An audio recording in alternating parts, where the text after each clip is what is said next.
Hello, scumbags. This is Andres Garcia coming to you with another theory from fattyfantheories.com exclusively for Rebel Scum Podcast. Today, I'm going to be bringing you a theory about everybody's favorite junk dealer, Plutt.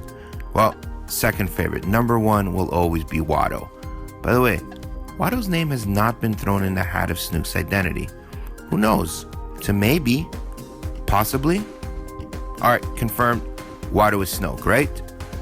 I want to talk about Plutt and his connection to Rey, and possibly a clue to her past. We know from Rey's Force vision that Plutt is the person she is entrusted to on Jakku when she was a child. We also know that he seems to be Rey's employer, if you want to call him that, where he trades junk for food. What if he is more than that? What if our man Plutt is actually Rey's disgruntled handler, tasked with keeping her alive until whoever or whatever is supposed to come back for her? After all, a character played by Simon Pegg can't be all that. Also, as a side note, did you know that Daniel Craig was the one that played the stormtrooper guarding Rey? Yes, even Bond himself is susceptible to the Jedi's power. Also, Snoke is Bond because why the hell not? In order to prove that Plutt is actually watching out for Rey, I want to present a couple pieces of evidence. First one is the fact that Rey is still alive. Yes, Rey is a survivalist as we have learned from the novelization, but I seriously doubt a 5-year-old Rey would have been able to get to that point on her own. It is my belief that Plutt took Rey under his wing of sorts and taught her the basics of scavenging and survival in Jakku. I mean, after all, why wouldn't he? If he is stuck with the task of babysitting this child for who knows how long, he might as well as teach her how to survive and possibly make him work for her. Of course, you don't get to be the number one junk dealer in Jakku by being a nice guy. It is even mentioned in the novelization that Plutt is afraid to leave his post because he might get killed. At some point, he must have sent Rey off to fend for herself, but is always keeping an eye on her. Next piece of evidence I have that Plutt is watching out for Rey is that he ordered his thugs to jump her. I'm fully aware how insane that sounds, but please hear me out. When we first met Plutt, he offers Rey a small portion of food for some junk she collected, and to Rey's protest that last week he was offering more for the same thing, she still takes it. We see him again. She brings him more junk, but this time has BB-8 with her.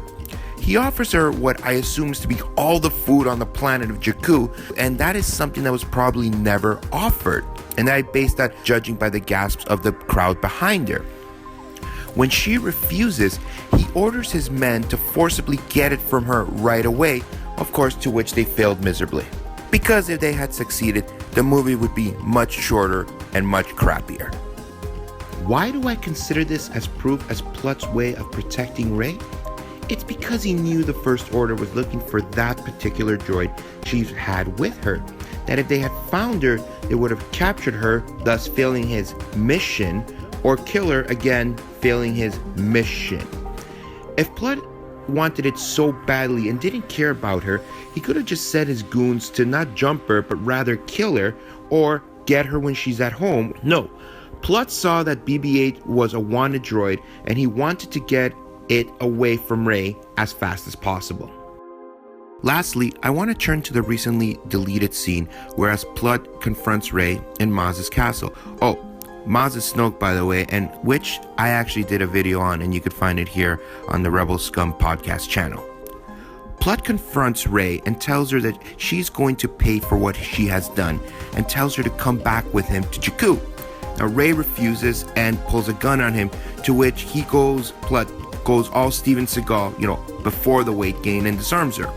Now, if Plutt wanted her dead or make her pay, why not shoot her right then and there? She has given a motive. Rather, he chooses to pick a fight with Chewbacca, to which, according to the script, he gets his arms torn off. Now, apparently this has been heavily changed because, come on, it's Disney.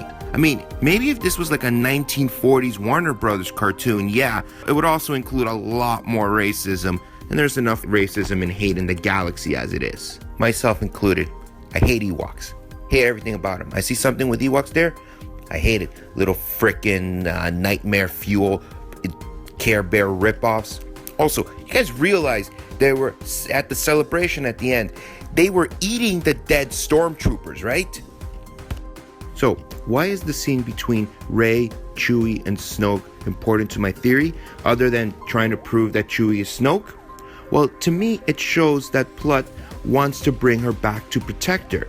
If this was his goal, was just to get the Falcon back, why not just take it back? It's not being guarded at that moment, as all the people who are on the Falcon are in Maz's castle. No, it's because his objective is Rey. Also to add, remember earlier when I said that Plutt doesn't leave his post because he's afraid that he's going to be ripped apart?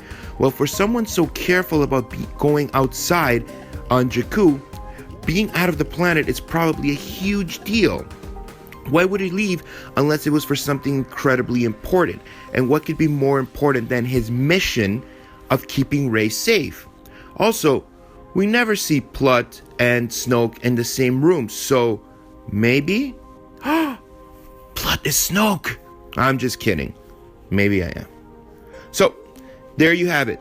My idea as to why Plutt is not that bad of a guy and what his connection to Rey is. I hope you all enjoyed this theory, and comments, questions, or feedbacks are always welcome in the comments below. Again, this is Andres Garcia from Fatty Fan Theories, saying adios. Hey scumbags, thanks for watching. Don't forget to give us a thumbs up on our video. As always, please subscribe to our YouTube channel, Rebel Scum Podcast, for all the latest videos.